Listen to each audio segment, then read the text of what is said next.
Well, a major focus around the budget will be around how the 75 billion rand revenue gap will be filled. The Finance Minister Enoch Godongwana due to deliver Budget 3.0 this afternoon, despite the fact that the outlook for our economy is deteriorating. That would mean less revenue from tax collection over and above the money that has gone because there will be no VAT increase. Newzroom Afrika's Tumisang Ndlovu joins us now from Cape Town ahead of the speech. Tumisang, good morning again. What alternatives are under the spotlight to balance this budget, to fix this hole?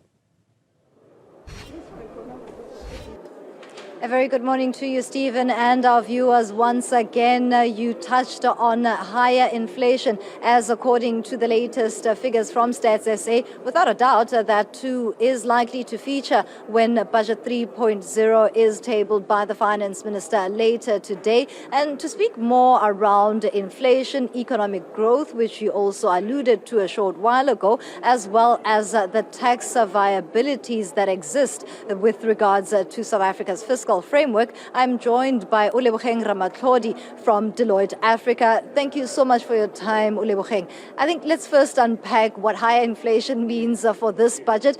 It was not the case had it been delivered in February, and we find ourselves now at the end of May and inflation going up, economic growth prospects dwindling. Where do we stand? So the interest rates went a notch up from March into April by 0.1%, from 2.7 to 2.8, mainly driven by food prices as well as non-alcoholic beverages. The stability around the inflation was brought about by prices in the petroleum sector, which has sort of brought stability with regards to these inflation figures. However, the stability around the petroleum prices is potentially going to be impacted by geopolitical tensions that we're seeing around the tariffs that have been brought about by the current U.S. administration. And what does that mean for consumers effectively is, although inflation sits within the range as provided by the Reserve Bank of 3 to 6%, there is potential that we might in future see some increase in the cost of food and services in South Africa going forward. Having spoken about the latest developments around inflation, a couple of weeks ago, if not last week, the Deputy Finance Minister, David Masondo, highlighted that inflation targeting is once again back under the spotlight, as there may be some sort of framework that will be introduced to taper that. Is that expected in the budget this time around, or that is just an issue that is on the periphery? I do think that the Minister of Finance has quite a bit on his basket to deal with, given that we are sitting on the third iteration of the budget speech. And I would think that he would want to only touch on things that are not controversial, if I can put it that way. And therefore, I don't believe that it's going to be touched on during the current budget speech, but it's definitely a policy consideration going forward that I believe that it's going to be ventilated on and potentially a decision made around it. Now, what is going to be on the table this time is the viability of a proposed tax hike no longer being subject to the budget in South Africa. How much of that is going to factor into where government is going to get the funds to, close the gap that is currently existing in terms of South Africa's revenue collection?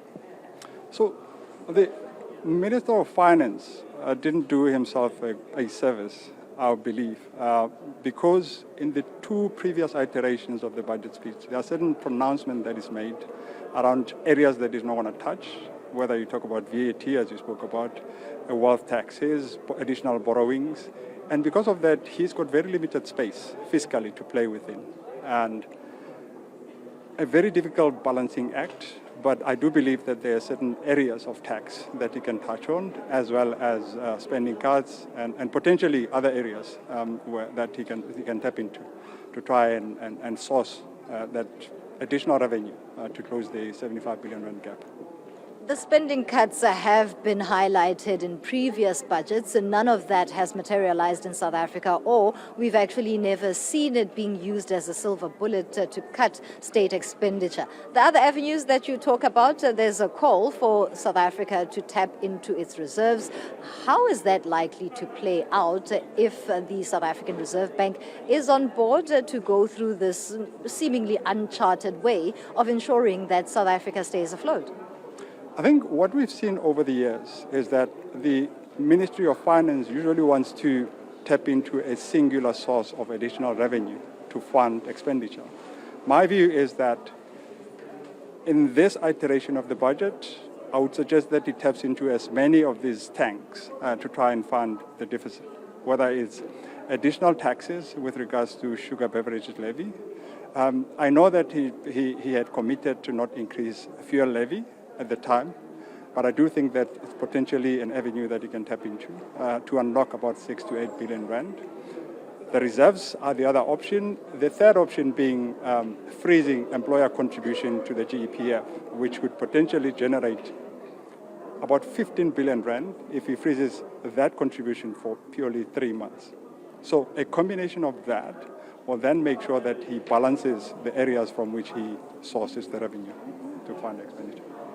Would it be fair to say this sounds like short-term pain for long-term gain, especially as you alluded to the minister having closed himself into a lack or limited options with regards to what he's able to touch, what he's promised not to touch, and what the expectation is from a South African public that simply says there are no more holes in our belts to tighten? It's a very uncomfortable space, but in my view, a very good space to be at the same time. And I'll explain why. Funding expenditure is best collected from a growing economy. And not until we invest and make sure that we focus on interventions to grow the economy, you're one, going to struggle to collect and support expenditure. And secondly, you're going to continuously grow your social grants population, ending up in a space where there's no point of return, and then you're going to start looking at borrowings, and which are areas that the minister has, in so many ways, committed that he's going to not tap into. Lastly, would it also be a difficult one to ask, whether it's on the side of fiscal prudence, politics, economics, or even tax viability, that an increase to VAT, given that South Africa is among the countries in the world still with the lowest value-added tax, that they completely got it wrong by removing it off the table, or National Treasury was onto something when they proposed it initially?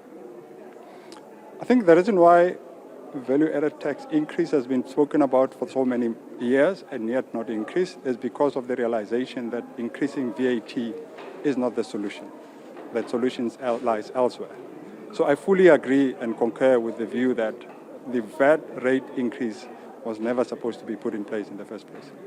As we wrap up, and my final question, is it likely to creep in further budgets should this one be a successful one?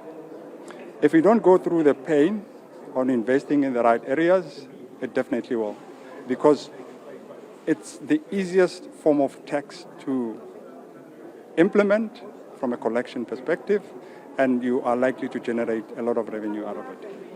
Thank you so much for that fair perspective. That is Olebogeng Ramatlhodi from Deloitte Africa talking to us, Stephen, as we build up with the contributions from analysts and key role players who are set to hear a revised budget from the Finance Minister come 2 p.m. this afternoon. My colleague Iman Rapeti will be taking over and giving you more rolling coverage as we look forward to what South Africa's revised fiscal framework will look like this time around. Tumisang Ndlovu, thank you very much indeed.